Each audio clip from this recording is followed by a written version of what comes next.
Tegaskan hanya istana yang bisa gagalkan pencalonan Anies. Andi Arief sebut ada markasnya di kantor kepresidenan. Nggak tahu masalahnya nih, teman ya saya kamu dengar aja. Oke, dia kan naik jadi TPPU ya. Apakah ada terkait aliran uang seperti itu? Enggak.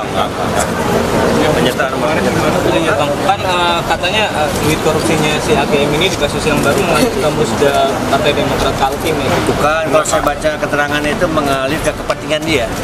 Yang mana kepentingan saya nggak tahu. Saya dengar dulu ya. Kenyataan bahwa Anies tidak bisa nyalon karena satu atau dua sebab itu kita akan terus pantau dan terus lihat tentunya. Tapi apa yang disampaikan Ahmad Yani itu ya memang menjadi kekhawatiran kita semua, terutama ketika tiba-tiba putusan MA itu dibacakan 2 hari sebelum pendaftaran calon misalnya, atau misalnya penetapan tersangka itu menjelang pendaftaran. Nah, dari sini kita akan lihat apakah ada militansi partai politik pendukung atau tidak. Dugaan saya enggak. Karena partai di Indonesia pragmatis semua. Kan harus memenuhi syarat 20% itu.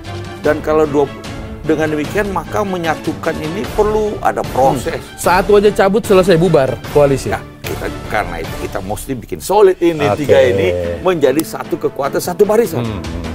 Barisan perubahan. Nah, kan begitu. Karena memang sudah suara perubahan ini makin santer, nggak mungkin bisa ditahan. Dan sebetulnya karena Demokrat adalah selalu ada di oposisi, maka yang berhak memegang kata perubahan itu sebenarnya Demokrat. Kan? Ya wajar juga, kami kan memang partai oposisi, sehingga kemudian platformnya memang harus platform oposisi. Tapi walaupun demikian, kami tetap membuka komunikasi dengan partai-partai lain. Membuka komunikasi itu tujuannya apa?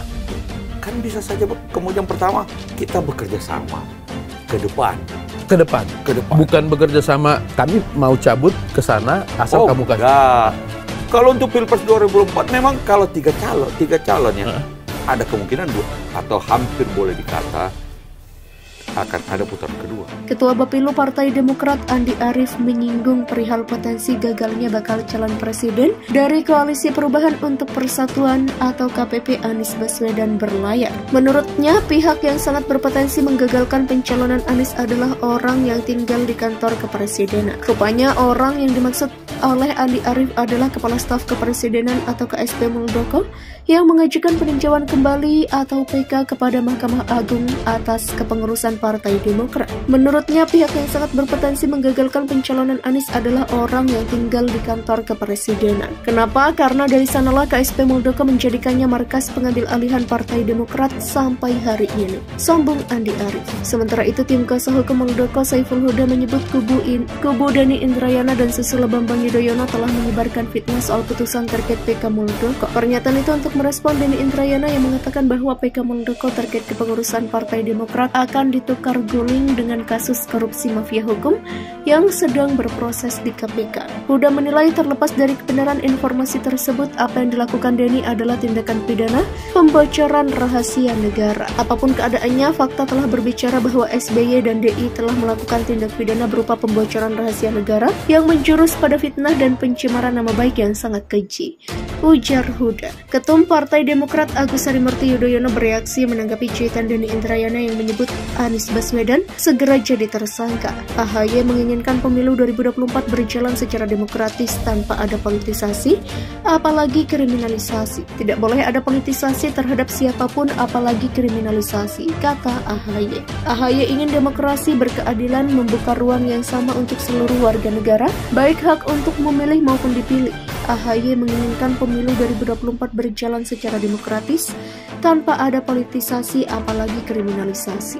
Rupanya orang yang dimaksud oleh Andi Arief adalah Kepala Staf Kepresidenan atau KSP Muldoko yang mengajukan peninjauan kembali atau PK kepada Mahkamah Agung atas kepengurusan Partai Demokrat. Menurutnya, pihak yang sangat berpotensi menggagalkan pencalonan Anies adalah orang yang tinggal di kantor kepresidenan. Kenapa? Karena dari sanalah KSP Muldoko menjadikannya markas pengambil alihan Partai Demokrat sampai hari ini. Sombong Andi Arief. Sementara itu, tim kuasa hukum Muldoko Saiful Huda menyebut kubu Denny Indrayana dan Susilo Bambang Yudhoyono telah menyebarkan fitnah soal putusan terkait PK Muldoko. Pernyataan itu untuk merespon Denny Indrayana yang mengatakan bahwa PK Muldoko terkait kepengurusan Partai Demokrat akan ditukar guling dengan kasus korupsi mafia hukum yang sedang berproses di KPK. Huda menilai terlepas dari kebenaran informasi tersebut, apa yang dilakukan Denny adalah tindakan pidana pembocoran rahasia negara. Apapun keadaannya, fakta telah berbicara bahwa SBY dan DI telah melakukan tindak pidana berupa pembocoran rahasia negara yang menjurus pada fitnah dan pencemaran nama baik yang sangat keji, ujar Huda. Ketum Partai Demokrat Agus Harimurti Yudhoyono bereaksi menanggapi cuitan Denny Indrayana yang menyebut Anies Baswedan segera jadi tersangka. AHY menginginkan pemilu 2024 berjalan secara demokratis tanpa ada politisasi, apalagi kriminalisasi.